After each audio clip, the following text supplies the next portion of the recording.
Le PC2R est un logiciel conçu et développé par la société Icom-France qui s'intègre dans la solution globale IP2R. Il permet de se connecter par IP à une ou plusieurs IP2R et de piloter un relais ou une base radio. Il a été conçu de façon modulaire, afin de s'adapter aux besoins de chaque utilisateur. L'administrateur décide ainsi des modules qui doivent être affichés et utilisés. Dans cette fenêtre, on peut apercevoir l'ensemble des modules disponibles.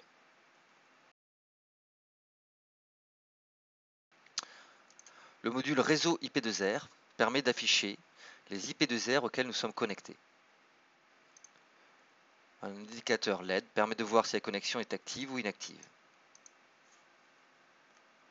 La fenêtre contextuelle permet de présenter des informations se rapportant à chaque IP2R. Son adresse IP, le login utilisé pour se connecter, mais également des informations telles que sa charge CPU, sa tension, sa température.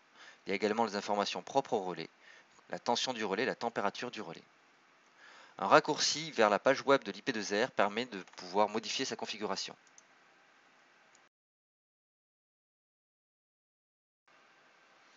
La fenêtre Voix radio est la fenêtre principale du PC2R. Cette fenêtre permet d'afficher les voix radio de chaque IP2R. Nous avons ici 3 IP2R et chaque IP2R est connecté à un relais. Nous avons donc 3 relais. Le relais de Marseille, qui est relié à l'IP2R de Marseille, le relais de Paris connecté à l'IP2R de Paris et le relais de Toulouse connecté à l'IP2R de Toulouse. Nous pouvons trier ces IP2R et ces voix radio soit par site, soit par réseau. Nous avons ensuite des informations relatives au mode qui est utilisé. Ici, analogique, nous pouvons le basculer en digital. Nous pouvons également régler le volume sonore de chaque voix radio indépendamment. Nous pouvons décider de couper le son d'une voix radio pour ne pas être dérangé et pouvoir se concentrer sur une seule d'entre elles. Enfin, nous pouvons évidemment passer en émission en appuyant sur le bouton PTT.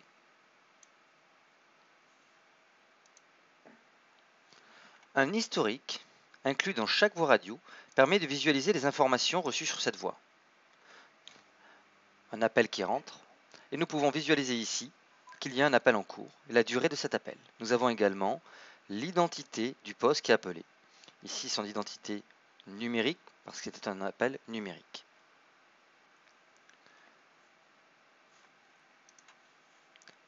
Nous pouvons sélectionner une voix ou plusieurs voix afin de pouvoir notamment transmettre sur plusieurs relais en même temps.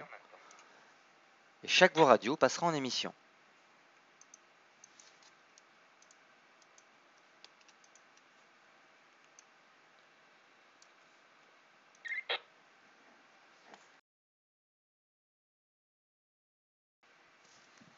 La fenêtre Contact est une fenêtre très importante dans le PC2R. Bien que l'on puisse utiliser le logiciel sans créer de contact, le fait de créer des contacts va permettre de rajouter des fonctionnalités très intéressantes au logiciel.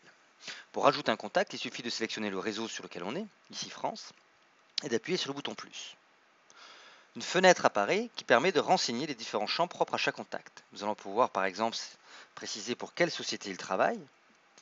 Nous allons pouvoir sélectionner la couleur qui sera utilisée pour afficher ce contact dans le module cartographie. Nous allons pouvoir également préciser le nom de ce contact, bien évidemment, le pays dans lequel il se trouve, son adresse email si l'on le souhaite. Nous allons pouvoir également préciser sa fonction.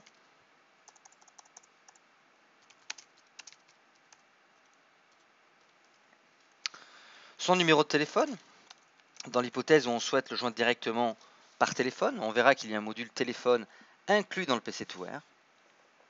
Nous pourrons lui donner également une photo afin de remplacer l'icône du personnage ici. Et puis il y a des modules propres à la radio.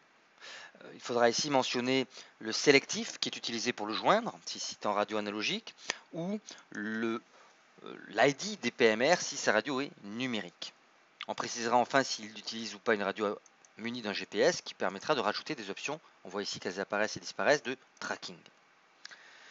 On précisera enfin si c'est un portatif ou un mobile, ceci afin de pouvoir afficher un logo spécifique sur la cartographie. Une autre option intéressante est la voix par défaut. Ici, on va sélectionner le relais que l'on doit utiliser pour joindre ce contact par défaut. Si ce contact est sur Toulouse, je vais donc sélectionner Toulouse.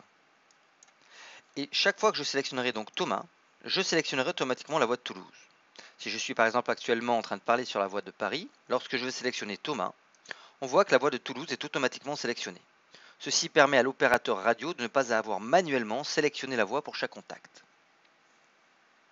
La fenêtre contextuelle permet d'afficher les différentes actions possibles pour chaque contact. Il est possible d'appeler le contact, il est possible de demander la position du contact, il est possible de neutraliser à distance la radio du contact, il est également possible ici de visualiser les informations de ce contact, ou de lui envoyer, s'il a une radio numérique, un SMS sur sa radio directement.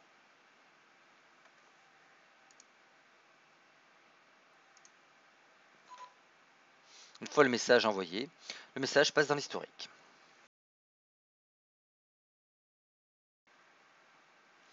Le module cartographie du PC2R permet de positionner sur une carte les équipements radio dotés d'un GPS. Ici, le contact Thomas dispose d'un GPS sur sa radio et peut être ainsi affiché sur la cartographie. La couleur utilisée pour afficher le logo de Thomas peut être changée pour chaque contact.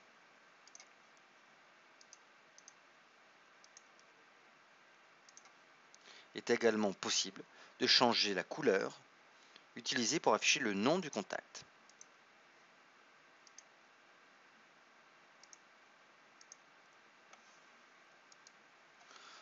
Il existe plusieurs cartographies disponibles.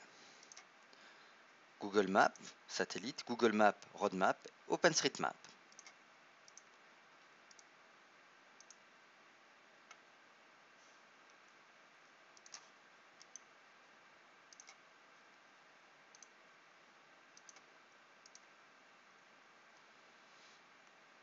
Il est possible de zoomer et de dézoomer sur la cartographie pour avoir plus de précision. Il est également possible d'afficher l'adresse à laquelle correspond la position GPS. Ici, nous voyons l'adresse à laquelle figure Thomas. Il est également possible d'utiliser le même module pour faire des recherches d'adresses.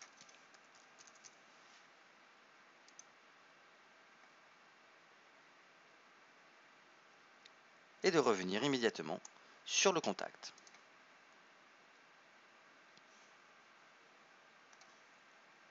Il est possible d'obtenir les positions GPS d'une radio de plusieurs façons. La radio peut être paramétrée pour envoyer une position à un intervalle de temps bien précise, ou pour envoyer une position GPS après chaque relâché de PTT, mais il est également possible à l'opérateur radio de demander directement la position GPS d'une radio. Il suffit pour cela de sélectionner le contact et d'appuyer sur le bouton de demande de position. Nous voyons ici la demande en cours et la position qui a été obtenue. Il est également possible de faire cette demande à un intervalle de temps régulier en utilisant le mode tracking, qui permettra ici de demander à un intervalle de temps que l'opérateur décidera régulièrement la position GPS de la radio. Un module intégré Geofencing permet de définir des zones bien précises avec des déclenchements d'alarme. Nous pouvons soit sélectionner des zones circulaires afin de définir un périmètre de sécurité. Nous pouvons par la suite définir la couleur de cette zone et préciser si une alarme doit être envoyée lorsqu'une radio entre dans cette zone ou sort de cette zone. Dans ce cas-là, la radio recevra automatiquement une alarme par SMS. De même, l'opérateur recevra une notification d'alarme lorsque la radio sera vue comme entrant ou sortant de cette zone.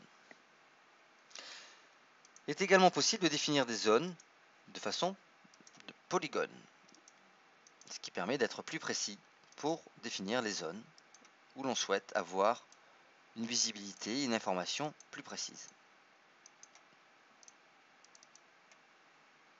On peut ensuite redéfinir ce paramètre ultérieurement si c'est nécessaire.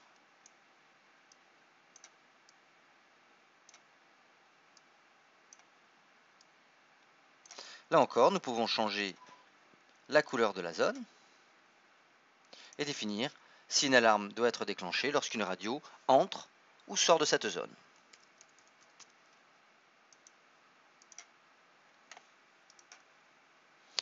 Un bouton rafraîchir permet également de lancer automatiquement une demande de rafraîchissement pour toutes les radios qui figurent sur la cartographie. Il est possible, pour pouvoir contacter ce contact, au lieu d'aller dans la fenêtre contextuelle, de faire un clic droit directement sur le contact et d'avoir les différentes actions de ce contact qui apparaissent.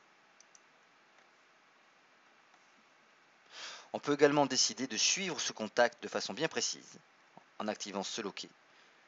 Et quand ce contact va se déplacer, la cartographie va suivre ce contact.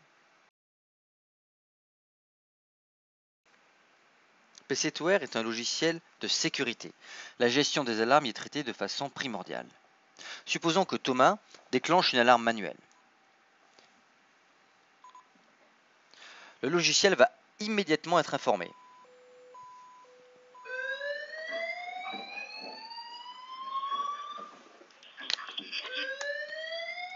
L'opérateur peut donc acquitter l'alarme en mentionnant un commentaire.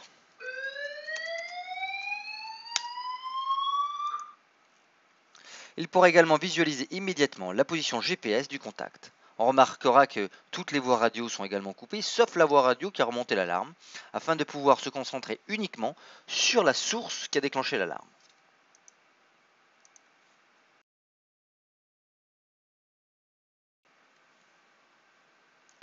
L'IP2R permet de commander à distance à travers l'IP des radios. Mais en plus de cette fonctionnalité, l'IP2R permet de connecter entre elles plusieurs IP2R et donc plusieurs voies radio. Le PC2R permet naturellement d'établir ces connexions à distance.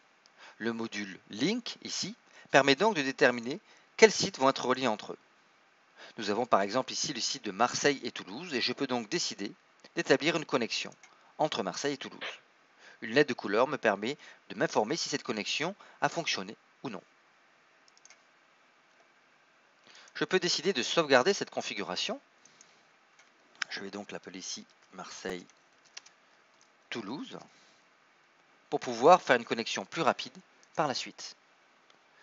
Je vais maintenant établir une connexion globale que je vais appeler ici France. Et je pourrai donc ici naturellement venir sélectionner la configuration qui m'intéresse.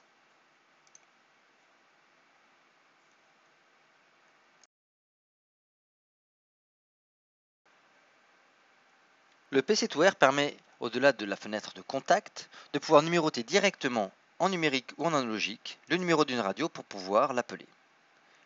Il est également un client SIP qui permet de pouvoir téléphoner directement sur le téléphone d'un contact.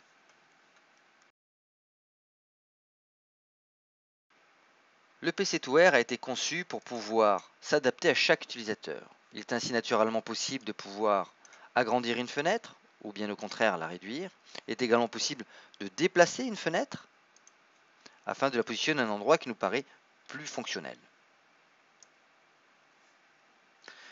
Une fois que l'opérateur a défini sa configuration, il peut sauvegarder celle-ci afin de pouvoir être certain lorsqu'il relancera le logiciel d'être dans la configuration qu'il souhaite.